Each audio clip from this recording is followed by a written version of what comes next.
अस्सलाम वालेकुम प्यारे प्यारे बच्चों, कैसे हो आप सब।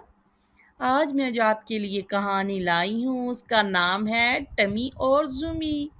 टमी और जुमी जो है वो दो चूहों के नाम हैं। दोनों ही, एक चूहे का नाम टमी और एक का नाम जोमी है। तो आइए इस कहानी को शुरू करते हैं। जोमी बस्ती से कुछ दूर जंगल में अपने वालिदैन के साथ रहता था। बस्ती में उसका दोस्त टमी उसे वरगलाता रहता कि जंगल के मुकाबले में बस्ती में खाने पीने का बहुत आराम है। तुम वालिदैन को बताए बगैर चुपके से यहाँ आ जाओ और मज़े करो। जूमी बहुत सीधा साधा चूहा था। ये बहुत मुश्किल काम है मेरे लिए, मैं ऐसा नहीं कर सकता, जूमी ने हकलाते हुए जवाब दिया। हा हा हा, तुम सदा के डरपोक हो। अच्छी जिंदगी गुजारने के लिए हिम्मत तो करनी पड़ती है। मुझे देखो किस बहादुरी से वहां से निकला था, और आज सारी बरादरी मुझ जैसी जिंदगी गुजारना चाहती है, टमी ने गर्दन अकड़ाते हुए कहा। जोमी ने आहिस्ता सी आवाज में कहा, मैं कोशिश करूंगा। जोमी ने सोचा कि मैं वहां जाकर सुकून से रहूंगा तो वालिदैन भी खुश होंगे। फिर जब मैं अपना घर बना लूंगा तो उनको भी वहीं बुला लूंगा। यहाँ तो बहुत मसाइल हैं। रात के 2 बज रहे थे। गहरी नींद सोते हुए माँ बाप पर इसने एक निगाह डाली और तेजी से बाहर निकल गया। कैसे हो मेरे दोस्त, मुझे तो यकीन नहीं हो रहा, क्या ये वाकई तुम हो। टमी ने जोमी को देखकर हैरान हो गया। बड़ी मुश्किल से यहाँ तक पहुंचा हूँ, माँ बाप को बगैर बताए हुए यहाँ इतनी दूर आ गया। जुमी की आंखों में नमी थी। परेशान मत हो, तुम कुछ दिन यहाँ रहोगे तो सब कुछ भूल जाओगे। टमी ने एक टुकड़ा पनीर का उसे दिया और दूसरा पनीर का टुकड़ा मुंह में डालते हुए कहा, आज मैं तुम्हें पूरे घर का चक्कर लगवा दूंगा, तुम सब देख लेना।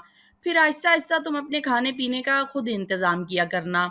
अगले दिन ही सुबह टमी ने बेमरवती से कहा तो जुमी परेशान हो गया। इसने सर झटका और रोटी का टुकड़ा खाने लगा जो सुबह ही सुबह टमी कहीं से लेकर आया था। इस वक्त सब सो रहे हैं, यही बेहतरीन वक्त होता है जब हम अपने खाने का इंतजाम कर सकते हैं। अपने छोटे से बिल से निकलकर टमी ने इसे इंसानों के बड़े से घर में ले आया था। ये है बावर्ची खाना, यहाँ आकर हमें खाना तलाश करना होता है। बड़े से बावर्ची खाने को जोमी ने हैरत से देखा। इतना बड़ा, ये कहकर जोमी ने हाथ से इशारा किया तो हाथ लगने से एक प्लेट नीचे गिर गई। ये तो कुछ भी नहीं, शहर के और बंगलों के बावर्ची खाने देखो ना तो बस। आहट की आवाज पर टमी ने जोमी को चुप रहने का अदा किया तो जोमी सोचने लगा कि बोल कौन रहा है, मैं या टमी। ये लड़की है जिसका नाम सितारा है, ये मुझसे बहुत डरती है। अम्मी यहाँ से आई थी, आवाज सितारा की डरी सहमी आवाज उभरी। इस चूहे ने तो हम सब की नाक में दम कर रखा है। जंगल में तो हम मेहनत करके आज़ादी से अपना रिज़्क तलाश करते हैं, इस तरह चोरी छुपे नहीं।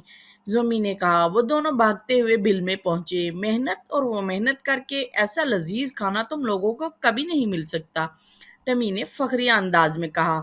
लेकिन हम जंगल में आज़ादी से तो घूमते हैं। तुम्हें इतना ही जंगल अच्छा लगता था तो तुम यहाँ आए ही क्यों हो, टमी ने जोमी को घूरते हुए कहा। तुमने ही तो कहा था यहाँ आ जाओ। तुमने मेरी बात क्यों मानी, तुम इतने ही नेक हो तो अपने मम्मी डैडी को बताए बिना यहाँ क्यों आए हो। दुख के मारे जोमी ने कुछ ना कहा। वो टमी की बातों में आकर अपने मम्मी डैडी को छोड़कर यहाँ आया था। अब वो इसे ऐसा सलूक कर रहा था। ये घर में इस काले गंदे चूहे की आखिरी शाम होगी, सितारा ने हाथ में पकड़ी हुई थैली को मजबूती से थामते हुए कहा। थैली में से पीले रंग की कोई किताब नुमा चीज निकाल कर सितारा ने बावर्ची खाने का रुख किया और जगह तलाश करने लगी। सितारा ने किताब नुमा चीज खोलकर एक जगह रख दी। मैंने तुम्हें यहाँ बुलाकर बहुत बड़ी गलती की, तुम जैसे लोग उस खराब जंगल में ही ठीक रहते हो। अब मैं खाना लेने जा रहा हूँ, टमी ने गरूर से कहा और बिल से बाहर चला गया। 5 मिनट के बाद टमी के चिल्लाने की आवाज पर जूमी जल्दी से बावर्ची खाने की जानिब भागा। बचाओ बचाओ मुझे, जूमी किताब नुमा चीज पर टमी चिपका हुआ था। इसके हाथ और पैर जैसे जम गए थे। वो हिलने की कोशिश कर रहा था मगर हिल नहीं पा रहा था। ये क्या है टमी, कोशिश करो, तुम हिलने की कोशिश करो। जूमी की समझ में नहीं आ रहा था कि वो क्या करे और क्या कहे।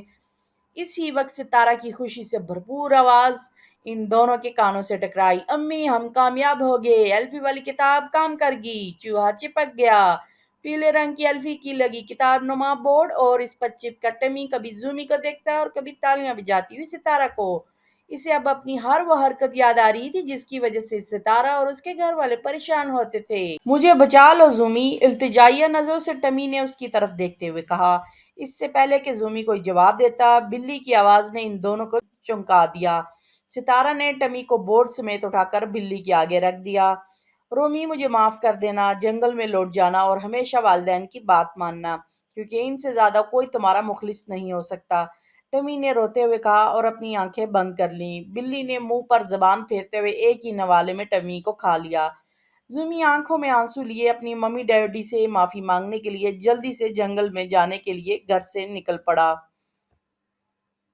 कैसी लगी बच्चों आपको आज की ये दो चूहों की कहानी, टमी और जूमी की? उम्मीद है अच्छी लगी होगी। नेक्स्ट टाइम किसी और अच्छी सी कहानी के साथ दोबारा हाजिर होंगी। अपना और अपने बड़ों का ख्याल रखें। अल्लाह हाफिज, बाय बाय।